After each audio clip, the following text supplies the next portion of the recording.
ಶ್ರೀಕೃಷ್ಣಾಯ ನಮಃ ಶ್ರೀ ಗುರುಭ್ಯೋ ನಮಃ. ಜೀವನದಲ್ಲಿ ನಾವು ಏನೇ ಯಶಸ್ಸನ್ನು ಹೊಂದಬೇಕು ಅಂತಂದರೆ ಯಾವಾಗಲೂ ದೇವರ ಸ್ಮರಣೆಯನ್ನು ಮಾಡಬೇಕು. ನಮ್ಮ ದೇಹದಲ್ಲಿ ಮುಖ್ಯವಾಗಿ ಇರುವ ವ್ಯಕ್ತಿ ಅಂದರೆ ಅದು ದೇವರು. ಅವನು ಒಳಗಡೆ ನಿಂತು ಏನು ಮಾಡ್ತಾನೋ ಅದರಂತೆ ನಾವು ಮಾಡ್ತಾ ಹೋಗ್ತೀವಿ. ಆದ್ದರಿಂದ ಈ ದೇಹದ ಒಳಗಡೆ ಮುಖ್ಯ ನಿಯಾಮಕನಾಗಿರುವಂತಹ ಭಗವಂತನ ಸ್ಮರಣೆಯನ್ನು ನಾವು ಪ್ರತಿ ಕ್ಷಣವೂ ಮಾಡಬೇಕು. ಹೀಗೆ ಮಾಡೋದರಿಂದ ನಮಗೆ ಗೊತ್ತಾಗದ ಅನೇಕ ಆತಂಕಗಳು, ಭಯಗಳು ಹಾಗೂ ಸಮಸ್ಯೆಗಳು ಎಲ್ಲವೂ ಕೂಡ ತಾನಾಗಿಯೇ ಕರಗಿ ನೀರಾಗ್ತಾ ಹೋಗುತ್ತವೆ. ನಾವು ಎಲ್ಲ ಕೆಲಸವನ್ನು ಮಾಡೋಣ, ಯಾವ ಕೆಲಸವನ್ನು ಕೂಡ ನಿಲ್ಲಿಸೋದು ಬೇಡ.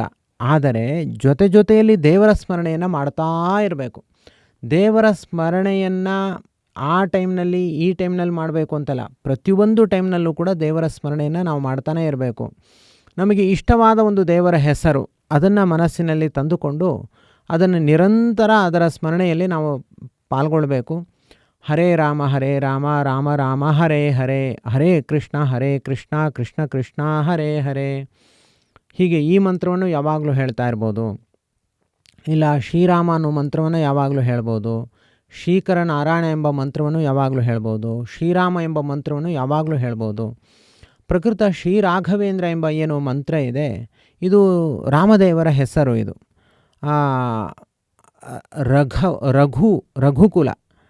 ರಘುಕುಲದಲ್ಲಿ ಹುಟ್ಟಿದವರೆಲ್ಲರೂ ಕೂಡ ರಾಘವರು. ಆ ಎಲ್ಲ ರಾಜರ ನಡುವೆ ಸ್ವಾಮಿಯಾಗಿ ಪ್ರಭುವಾಗಿ ಮೆರೆದವನು ದಶರಥ ಪುತ್ರನಾದ ಅಖಿಲಾಂಡ ಕೋಟಿ ಬ್ರಹ್ಮಾಂಡ ನಾಯಕನಾದ ವಾಸುದೇವ ರೂಪಿಯಾದ ಭಗವಂತ ಶ್ರೀರಾಮಚಂದ್ರ. ಆದ್ದರಿಂದ ಅವನು ರಾಘವೇಂದ್ರ ಅಂತ ಕರೆಸಿಕೊಂಡ. ಆ ಶ್ರೀರಾಮಚಂದ್ರ ದೇವರನ್ನು ಆರಾಧನೆ ಮಾಡುವುದರಲ್ಲಿ ಹನುಮಂತ ದೇವರಿಗೆ ಬಹಳ ಆಸಕ್ತಿ. ಅವರು ರಾಮಬಂಟ, ಅವರು ರಾಮಸೇವಕರವರು. ಆದ್ದರಿಂದ ರಾಘವ ಅಂದರೆ ರಾಮದೇವರ ಹೆಸರು ಕೂಡ. ರಾಮದೇವರಿಗೆ ರಾಘವ ಅನ್ನೋ ಹೆಸರು ಇದೆ, ರಾಘವೇಂದ್ರ ಎಂಬ ಹೆಸರು ಕೂಡ ಇದೆ. ಆ ರಾಘವನನ್ನೇ ಇಂದ್ರವನನ್ನಾಗಿ ಪಡೆದವರು ಹನುಮಂತ ದೇವರು. ಆದ್ದರಿಂದ ಅವರು ಕೂಡ ರಾಘವೇಂದ್ರರು. ಅದರ ಈ ಇಬ್ಬರ ಹೆಸರನ್ನು ಮಂತ್ರಾಲಯ ಪ್ರಭುಗಳು ತಮ್ಮ ಹೆಸರನ್ನಾಗಿ ಸ್ವೀಕಾರ ಮಾಡಿದ್ರು. ಅದು ದೇವತಾ ಪ್ರೇರಣೆಯಂತೆ ಮಾಡಿದ್ರು. ಈ ಶ್ರೀರಾಘವೇಂದ್ರ ಅಂತ ನಾವು ಬರಿತಾ ಇದ್ದರೆ ಯಾವಾಗಲೂ ದೇವರ ಸ್ಮರಣೆ ಆಗುತ್ತೆ. ನಮಗೆ ಗೊತ್ತಾಗದ ಅನೇಕ ಆತಂಕಗಳು, ಭಯಗಳು ಎಲ್ಲವೂ ಕೂಡ ದೂರವಾಗ್ತಾ ಹೋಗುತ್ತೆ. ಇದನ್ನು ನಾವು ಜೀವನದ ಉಸಿರನ್ನಾಗಿ ಮಾಡಿಕೊಳ್ಬೇಕು. ದೇವರ ಸ್ಮರಣೆ ಯಾವಾಗಲೂ ಮನಸ್ಸಿನಲ್ಲಿ, ಉಸಿರು ಹೇಗೆ ತನ್ನಷ್ಟಕ್ಕೆ ತಾನು ಬರುತ್ತೆ ಹೋಗುತ್ತೋ ಹಾಗೆ ನಾವು 48 ದಿವಸಗಳ ಕಾಲ ಇದನ್ನು ನಾವು ಪ್ರಾಕ್ಟೀಸ್ ಮಾಡಬೇಕು. ದೇವರ ಸ್ಮರಣೆ ಮಾಡೋದನ್ನು ಹೀಗೆ ಪ್ರಾಕ್ಟೀಸ್ ಮಾಡಬೇಕು. 48 ದಿವಸಗಳ ಕಾಲ ಹೀಗೆ ನಾವು ಪ್ರಾಕ್ಟೀಸ್ ಮಾಡಿದ್ರೆ ಆಮೇಲೆ ನಮಗೆ ಗೊತ್ತಾಗದಂತೆ ಅದಷ್ಟಕ್ಕೆ ಅದು ದೇವರ ಸ್ಮರಣೆ ನಮ್ಮ ಮನಸ್ಸಲ್ಲಿ ಬರ್ತಾ ಹೋಗುತ್ತೆ. ನಾವು ಅದಕ್ಕೆ ಪ್ರಯತ್ನ ಪಡಬೇಕು ಅಂತಿಲ್ಲ. ನಿಮಗೆ ಅರ್ಥ ಆಗುವ ರೀತಿಯಲ್ಲಿ ನಿಮ್ಗೆ ಉದಾಹರಣೆ ಹೇಳಬೇಕು ಅಂದರೆ, ಮೊಬೈಲನ್ನು ನಾವು ಅಭ್ಯಾಸ ಮಾಡ್ಕೊಳ್ಬೇಕು. ಮೊದಲು ಹೋದಲ್ಲಿ ಬಂದಲ್ಲಿ ಎಲ್ಲ ಕಡೆಯೂ ಕೂಡ ನಾವು ಮೊಬೈಲ್ ತೊಗೊಂಡ್ವಾ ಅಂತ ಯೋಚನೆ ಮಾಡಿ ಪ್ರವೃತ್ತಿಯನ್ನು ಮಾಡಬೇಕು. ಅದಾದಮೇಲೆ ಸ್ವಲ್ಪ ನಿಮ್ಗೆ 48 ದಿನ ಆದಮೇಲೆ ನೀವು ಬೇಡ ಅಂದರೆ ಮೊಬೈಲು ನಿಮ್ಮ ಜೊತೆ ಇದ್ದೇ ಇರುತ್ತೆ ಯಾವಾಗಲೂ. ಅದಕ್ಕೆ ನೀವು ಪ್ರತ್ಯೇಕ ಯೋಚನೆ ಮಾಡಬೇಕು ಅಂತಿಲ್ಲ, ಮೊಬೈಲ್ ನಿಮ್ಮ ಜೊತೆಗೆ ಬಂದಿರುತ್ತೆ ಅಷ್ಟೇ. ಹಾಗೆ ದೇವರ ಸ್ಮರಣೆಯನ್ನು ನಾವು ಮಾಡ್ತಾ ಇದ್ದರೆ 48 ದಿವಸಗಳ ಕಾಲ ಕಷ್ಟಪಟ್ಟು ಪ್ರಾಕ್ಟೀಸ್ ಮಾಡಬೇಕು. ಆಮೇಲೆ ಅದು ತನ್ನಷ್ಟಕ್ಕೆ ತಾನು ಅದು ಬರ್ತಾ ಹೋಗುತ್ತೆ ಮನಸ್ಸಿನಲ್ಲಿ. ಅದು ಒಳಗಡೆ ಸಾಫ್ಟ್ವೇರ್ ಜನ್ರೇಟ್ ಆಗಿಬಿಡುತ್ತೆ. ಯಾವಾಗಲೂ ದೇವರ ಸ್ಮರಣೆ ಮಾಡ್ತಾ ಇರಬೇಕು ಅನ್ನೋದು ಅದು ರಕ್ತಗತವಾಗಿ ಬಂದುಬಿಡುತ್ತೆ. ನಮ್ಮ ಗುರುಗಳು ಪೇಜಾವರ ಸ್ವಾಮಿಗಳು ಅವರು ಯಾವಾಗಲೂ ಅವರು ಬಾಯಿ ಬಿಟ್ಟೇ ದೇವರ ಸ್ಮರಣೆಯನ್ನು ಮಾಡ್ತಾಯಿದ್ರು. ಅಂದರೆ ಜೋರಾಗಿ ಅವರು ಬಾಯಿ ಅಳ್ಳಾಡಿಸ್ತಾನೆ ದೇವರ ಸ್ಮರಣೆ ಮಾಡ್ತಾಯಿದ್ರು. ಒಂದು ಕ್ಷಣವೂ ದೇವರ ನಿದ್ರೆಯಲ್ಲಿ ಎದ್ದಾಗಲೂ ದೇವರ ಸ್ಮರಣೆ ಮಾಡ್ತಾಯಿದ್ರು. ಅಥವಾ ಅವರು ಪಾಠ ಮಾಡಬೇಕಾದ್ರೆ, ಅಥವಾ ನ್ಯೂಸ್ ಪೇಪರ್ ಓದಬೇಕಾದ್ರೆ, ಅಥವಾ ಇನ್ನೇನೋ ಅವರು ವ್ಯವಹಾರದಲ್ಲಿ ಮುಳುಗಿರಬೇಕಾದ್ರೆ, ಪ್ರವಚನಕ್ಕೆ ಪ್ರಿಪರೇಷನ್ ಮಾಡ್ಕೊಳ್ಬೇಕಾದ್ರೆ, ಓದ್ತಿರಬೇಕಾದ್ರೆ ಯಾವಾಗಲೂ ದೇವರ ಸ್ಮರಣೆ ಬಾಯಲ್ಲಿ ಬರ್ತಾನೆ ಇರ್ತಿತ್ತು ಅವರಿಗೆ. ಮನಸ್ಸು ಕೆಲಸ ಮಾಡೋದು ಬೇರೆ, ಬಾಯಲ್ಲಿ ದೇವರ ಸ್ಮರಣೆ ಬೇರೆ. ಈ ಥರ ಆ ಮನಸ್ಸಿನ ಒಂದೊಂದು ವಿಂಗಡಣೆಗಳು. ಆ ಥರ ನಾವು ದೇವರ ಸ್ಮರಣೆ ಮಾಡೋದನ್ನು ಜೀವನದಲ್ಲಿ ಪ್ರಾಕ್ಟೀಸ್ ಮಾಡ್ಕೊಳ್ಬೇಕು. ಹಾಗೆ ಪ್ರಾಕ್ಟೀಸ್ ಆಗಿಬಿಟ್ರೆ ನಾವು ಜೀವನದಲ್ಲಿ ಗೆದ್ದಂತೆ. ನಮಗೆ ಸೋಲು ಅನ್ನೋದೇ ಇಲ್ಲ. ಎಲ್ಲ ಸೋಲುಗಳು ಕೂಡ ಗೆಲುವುಗಳೇ. ಯಾಕೆ ಅಂದರೆ ಆ ಸೋಲು ಕೂಡ ಹರಿಚಿತ್ತದಲ್ಲಿ ಇರುತ್ತೆ. ಎಲ್ಲವೂ ಕೂಡ ದೇವರ ಚಿತ್ತದಿಂದ ನಾವು ನಡೀತಾ ಇರ್ತೀವಿ. ನಮಗೆ ಅದಕ್ಕಿಂತ ದೊಡ್ಡ ಸಂಪತ್ತು ಇನ್ನೊಂದಿಲ್ಲ. ಈ ಒಂದು ದೊಡ್ಡ ಸಂಪತ್ತನ್ನು ನೀವೆಲ್ಲರೂ ಕೂಡ ಗಳಿಸಬೇಕು. ಇವತ್ತಿನ ದಿವಸ ಶಿವಾನಿ ರವಿಕುಮಾರ್ ಅಂತ ಒಬ್ಬರು ಸಾಧಕಿ, ಇವರು ಶ್ರೀರಾಘವೇಂದ್ರ ಎಂಬ ನಾಮಲೇಖನವನ್ನು 1,00,000 ಬಾರಿ ಮಾಡಿದ್ದಾರೆ. ಇವರು 1,00,000 ಬಾರಿ ಶ್ರೀರಾಘವೇಂದ್ರ ಎಂಬ ನಾಮಲೇಖನವನ್ನು ಮಾಡಿ ತಮ್ಮ ಎಲ್ಲ ಅನುಭವಗಳನ್ನು ತುಂಬ ಶಾರ್ಟಾಗಿ ಹೇಳ್ತಾ ಹೋಗ್ತಾರೆ. ಅವ್ರಿಗೆ ಏನೇನು ಸಮಸ್ಯೆಗಳಿತ್ತು ಅದೆಲ್ಲವೂ ಕೂಡ ಇದರಿಂದ ಪರಿಹಾರ ಆಗಿದೆ. ಹಾಗೂ ಅವರಿಗೇನು ಯಶಸ್ಸು ಬೇಕಾಗಿತ್ತೋ ಅದೂ ಕೂಡ ಅವರಿಗೆ ಸಿಗ್ತಾ ಹೋಗಿದೆ. ಕೇವಲ 1,00,000 ಬಾರಿ ಶ್ರೀರಾಘವೇಂದ್ರ ಅಂತ ಬರೆಯೋದ್ರಿಂದ ಅವರಿಗೆ ಇಷ್ಟೆಲ್ಲ ಸಿದ್ಧಿಗಳಾಗಿದೆ. ಆದ್ದರಿಂದ ಆ ಶಿವಾನಿ ರವಿಕುಮಾರ್ ಅವರು ಹೇಳುವಂತೆ ನಾವು ಕೂಡ ಅದನ್ನು ಪ್ರಾಕ್ಟೀಸ್ ಮಾಡಿಕೊಳ್ಬೇಕು. ಆ ದೇವರ ಸ್ಮರಣೆಯನ್ನು ಮೊದಲು ಒಂದೇ ಸತಿ ಮನಸ್ಸಿಗೆ ಬರಲ್ಲ, ಬರೆದು ಪ್ರಾಕ್ಟೀಸ್ ಮಾಡಬೇಕು.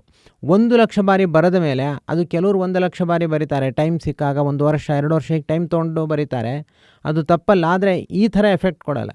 ನೀವು 4 ತಿಂಗಳಲ್ಲಿ ಬರೆದು ಮುಗಿಸ್ತೀನಿ, 3 ತಿಂಗಳಲ್ಲಿ ಬರೆದು ಮುಗಿಸ್ತೀನಿ ಅಂತ ಅದು ಪ್ರಾಕ್ಟೀಸ್ ಮಾಡಿದಾಗ ಮನಸ್ಸಿನಲ್ಲಿ ಶ್ರೀರಾಘವೇಂದ್ರ ನಾಮಸ್ಮರಣೆ ಅದು ಹೆಚ್ಚಾಗಿ ಬರುತ್ತೆ. ಆಮೇಲೆ ನೀವು ಅದನ್ನೇ ಜೀವನ ಸೂತ್ರವನ್ನಾಗಿ ನೀವು ಇಟ್ಕೊಳ್ತಾ ಹೋಗ್ಬೋದು. ಹೀಗೆ ನೀವು ಜೀವನದಲ್ಲಿ ಸಾಧನೆಯನ್ನು ಮಾಡಿಕೊಳ್ಳಿ ಎಂಬುದಾಗಿ ಹೇಳ್ತಾ, ಈಗ ಶಿವಾನಿ ರವಿಕುಮಾರ್ ಅವರು ಏನು ಹೇಳ್ತಾರೆ ಕೇಳೋಣ ಬನ್ನಿ.